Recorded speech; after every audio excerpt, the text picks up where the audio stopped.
नवरात्रि की शुरुआत कैसे हुई? नवरात्रि का कहानी क्या है?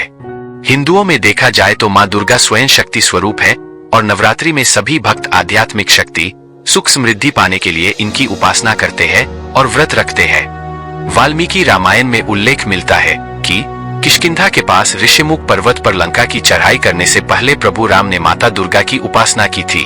ब्रह्मा जी ने भगवान राम को देवी दुर्गा के स्वरूप चंडी देवी की पूजा करने की सलाह दी और ब्रह्मा जी की सलाह पाकर भगवान राम ने प्रतिपदा तिथि से लेकर नवमी तिथि तक चंडी देवी की उपासना और पाठ किए थे।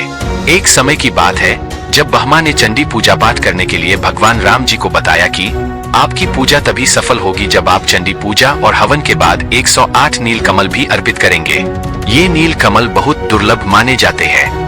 राम जी ने अपनी सेना की मदद से ये 108 नील कमल ढूंढ लिए, लेकिन जब रावण को यह पता चला कि राम चंडी देवी की पूजा कर रहे हैं और नील कमल ढूंढ रहे हैं, तो उसने अपनी मायावी शक्ति से एक नील कमल गायब कर दिया था। चंडी पूजा के अंत में जब भगवान राम ने वे नील कमल चढ़ाए तो उनमें एक कमल कम निकला। यह देखकर वो चिंतित हुए और अंत में उन्होंने कमल की जगह अपनी एक आंख माता चंडी पर अर्पित करने का फैसला लिया। अपनी आंख अर्पित करने के लिए जैसे ही उन्होंने तीर उठाया तभी माता चंडी प्रकट हुई और माता चंडी उनकी भक्ति से प्रसन्न होकर उन्हें विजय होने का आशीर्वाद दिया। उसके बाद श्री राम ने नवमी तक माता चंडी को प्रसन्न करने के लिए अन्न जल कुछ भी ग्रहण नहीं किया और 9 दिनों तक माता दुर्गा के स्वरूप चंडी देवी की उपासना करने के बाद प्रभु राम ने रावण पर विजय प्राप्त कर ली थी। ऐसा माना जाता है कि तभी से नवरात्रि मनाने और 9 दिनों तक व्रत रखने की शुरुआत हुई थी।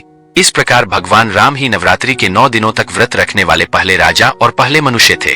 अब ये जान लो कि हिंदू पंचांग के अनुसार इस चैत महीना की नवरात्रि 9 अप्रैल से शुरू हो रही है और 17 अप्रैल को इसकी समाप्ति हो जाएगी।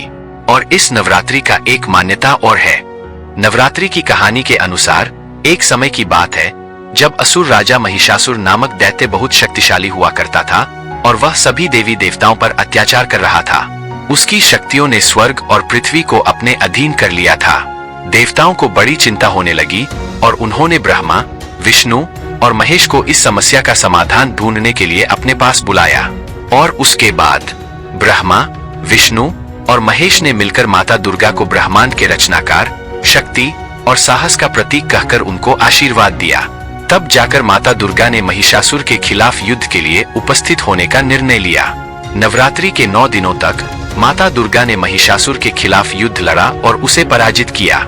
इस युद्ध में माता दुर्गा ने अपने 10 हाथों की शक्ति का इस्तेमाल किया और महिषासुर को मारकर उसकी शक्तियों को पुनर्प्राप्त कर लिया। इसके बाद सभी देवताओं ने आकाश में जाकर माता दुर्गा की जय जयकार करने लगे और उन्होंने विजयादशमी के दिन अपनी विजय का जश्न मनाया। इस प्रकार नवरात्रि का शुरुआत हुई और तब से इस माता दुर्गा की पूजा होने लगी। दोस्तों, वीडियो अच्छी लगी हो तो प्लीज लाइक और सब्सक्राइब जरूर करना। जय माता दी।